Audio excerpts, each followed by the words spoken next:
This is Friday, July 1. Finished up the floorboards yesterday. Today, I got my motorcycle out, went down, got a sticker on it, and went for a little short ride just to bring the battery back. I'm hoping, I wouldn't be a bit surprised but would I need a battery this year, but I'm going to try and push it the amount that I ride it. Of course, we don't want it, since there's no electric, no Kickstarter, we don't want to end up running out of batteries. So glass mat batteries are expensive and don't really want to buy one before I need to. So today,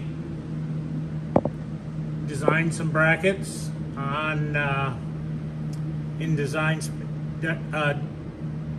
Edge. Got too many different softwares. Cut that one out, bent it. That one fit good. This one in that other light will be a backup light if you got to load or unload during the dark, in the dark. This bracket was a little more involved. I've got an old school, it's a new light, but old school Model A light. The word stop illuminates when you hit the brake, and the lower oval is your running light or tail light. But this one, I had to have 5 holes in it.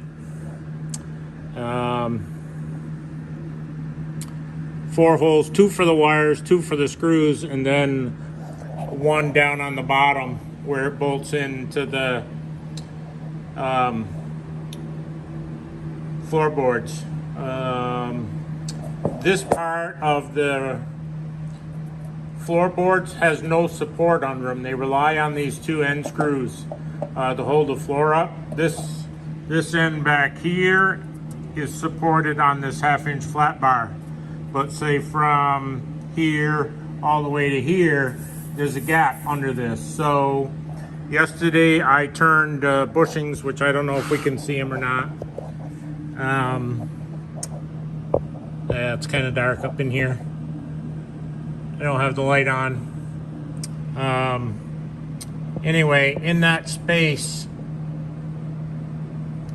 I can see it. You can see a little bit of reflection in the center of the screen, but I built another aluminum spacer on each side, so when you cinch these bolts down, it's capturing this floorboard between this bracket, and there's an aluminum spacer, and it goes right down through, and the top of this channel here is drilled and threaded for 5/16 course.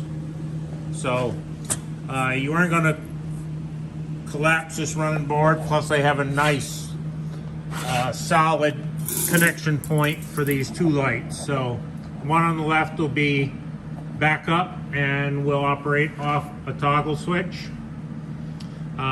This transmission, I don't know if it ever had backup lights. I would guess late 40s Ford truck. You would think they'd had reverse lights by then, but maybe not. And the right side will be running light / stop light. So with my 2 headlights in the front, which I'll run I think 4,000, either 4,000 or 4,001 seal beams in those front lights, which should be plenty of light, and then a 4411 4-inch light will go in that housing there, and of course this already has lamps in it. I do have to check it to make sure they're 12-volt lamps, so I would say probably 1157 probably in both, even though you're only using half of each bulb. Top half would be the brake light filament, and bottom half would be the tail light, which is the dimmer of the 2. That's all for today.